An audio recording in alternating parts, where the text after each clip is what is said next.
Hi everyone, welcome back to the Communication and Conflict YouTube channel, promoting mindful communication growth through conflict. Alan here, talking about the different principles in my book, A Guide to Effective Communication for Conflict Resolution. And this video is about principle 8, that we respect confidentiality. As you'll know from the previous videos, the point about exploring these principles of communication practice is to just look at how they can have a significant impact on the quality and the effectiveness of our relationships with others, whether in a personal relationship or in a workplace relationship or community situation.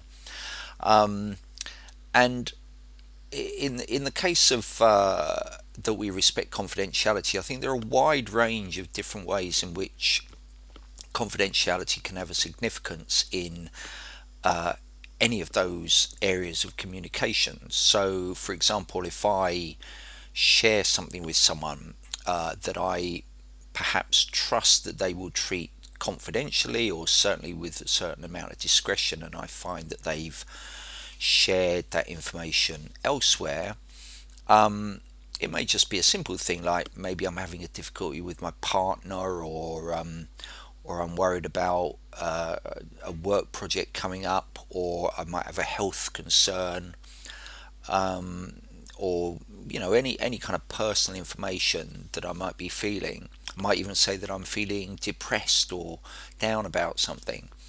And it turns out that the person I share it with shares that information and what I've told them with somebody else, and maybe that other person speaks to me about it, says, "Oh, sorry to hear you're feeling depressed," or "Sorry to hear you're having difficulty with your partner," or something like that. It immediately means I'm likely to be very, very cagey with the person I first shared that information with in the future. So the quality of the communication we create will be affected by that. I'm liable to withhold information from them. I'm liable perhaps to have a dim view of them because of what they did, whether I've said anything to them about it or not. I will intrinsically be distrustful of them, and won't want to open up about things with them in future, because I won't feel safe that what I think of as being a confidential thing to share has not been respected.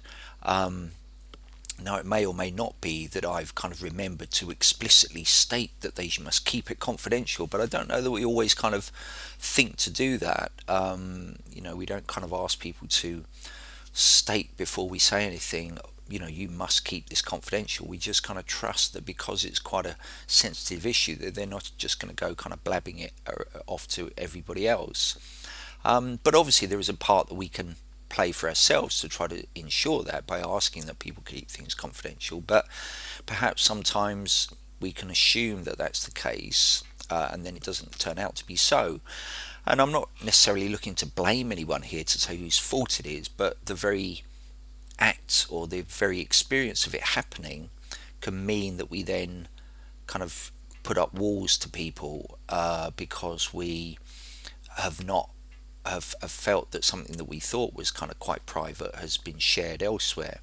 I think it can also be true if we see someone share information that we would hope that they've heard from somebody else, that one would kind of expect them normally to keep confidential, that they might make us think, well, I don't want to share information with you because you're obviously not someone who can keep things quiet. And if I give you an example of that in situations that I've come across before, um, in things like community groups, where maybe there's a board meeting or something like that, and a member of the board has shared with the chair or another member of the board that they won't be attending that week because they're perhaps going into hospital or something for an operation. And perhaps, as I say, perhaps they should share that information with the chairman or chairwoman or chairperson, whatever label people like to apply. And and then the chairperson, instead of just saying, "Oh, Fred won't be here this week," for personal reasons, they say, oh, because he's going in for an operation on his gallbladder or his prostate or his, whatever, and they share something which actually the person who is absent, Fred, has assumed would be kept quiet. And I've literally seen that be a cause of a breakdown in relationships on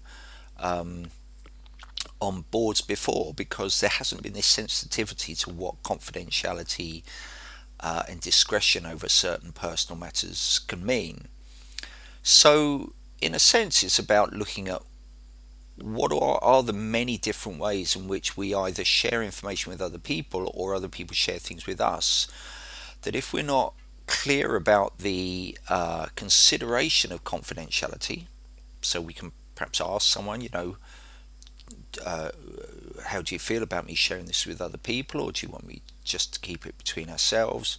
Or we can ask that of someone that we share something sensitive with.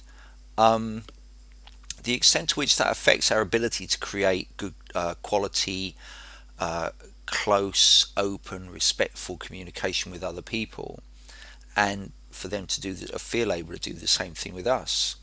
Um, Other examples can be, I live in London, and I mentioned this in the book. I live in London, and often I will see professionals on the tube have confidential documents open in front of them. So it might be a lawyer or a solicitor who's got a document open in front of them and they're reading it on the tube. Now you could say, well, why am I looking over their shoulder? But sometimes, you look at something, you just can't not notice it.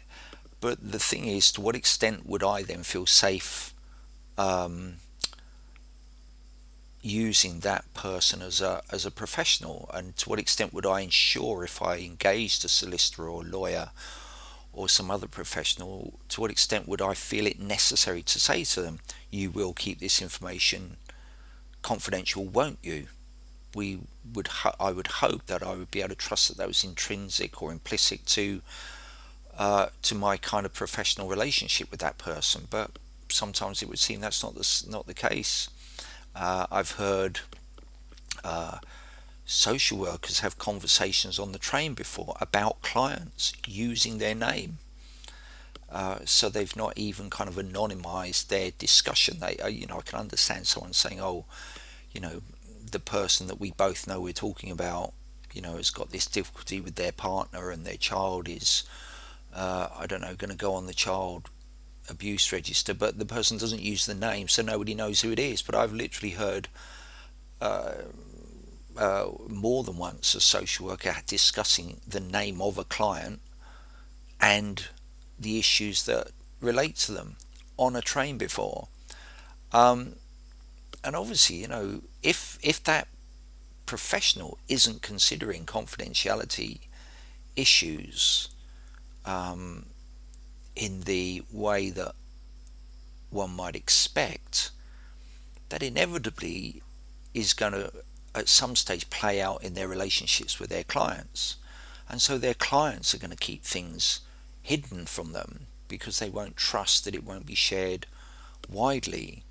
Um, there's an expectation that professionals do share certain information about clients uh, between each other, and the explanation of that is often about safeguarding and risk of things like terrorism, etc. But I kind of wonder sometimes to what extent some professionals do genuinely consider what the boundaries are to that, and whether they share things that actually aren't really necessary to share, and instead it more becomes like gossip, and that kind of speculative things are shared, things that aren't actually factual but just kind of guesses or interpretations of someone's behavior, and then that person gets a reputation amongst professionals which actually isn't true.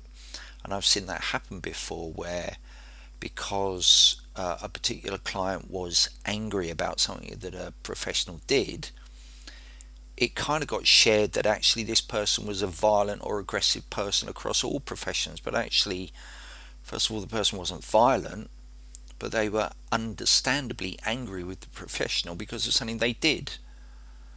Um, but it was then more portrayed as if the client was the problem rather than the professional's misconduct, which was the issue. Um, and confidentiality in that kind of sense is also an important thing to consider. Um, so there are many, many ways in which not respecting confidentiality can affect the quality of the relationships we have with others, both within our families, with our partners, with our colleagues at work, with our clients at work, within our community, within kind of voluntary work we might do. There are all sorts of ways in which confidentiality often isn't considered and can lead to a breakdown in relationships. Um, and and I think quite often confidentiality is considered quite a simple thing. It's just I don't know, as if everybody understands it and practices it. But actually, in my experience, it's not considered very mindfully, as I would say, and as I would talk about in the book, that the mindfulness of our communication, the mindfulness of whether we actually do consider things like confidentiality, to the extent that actually we could, it doesn't happen as much as it could do, and therefore often it's a factor in relationship breakdown and unresolved conflict. Um, uh, and so that's really all I want to say. I just want to share that kind of consideration for you to kind of take away, consider for yourself whether you felt that something that you wanted to remain confidential has been shared, and whether that's been a cause of breakdown in a relationship you've had with someone, or whether you have not respected confidentiality in the way that perhaps somebody else might have wanted you to, and whether that's been a cause, and whether there are ways in which you can repair that relationship if it is a difficult one now, and it is something that you'd like to do because the fact that it's broken has an impact on you. It's certainly a feature of some mediations that I do, that people have felt that they haven't been able to trust the person that they work with to share information, and that's been a part of what people have discussed in the mediations. Um, so yeah, I've just thrown it out there, seeing what your thoughts are. It is an important principle to consider in terms of looking at effective communication for conflict resolution, and that it can often be an underlying cause of unresolved conflict and relationship breakdown. So hope you found it interesting. I hope you found it useful. If you do, as always, please share with other people if you think that they may be interested in this.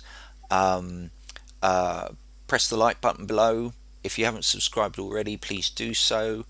And I'll be doing the last principle in my next video, which is that we acknowledge that it's okay to make mistakes because they're opportunities for learning. So if you subscribe and press the notification button, you'll hear when that one comes out.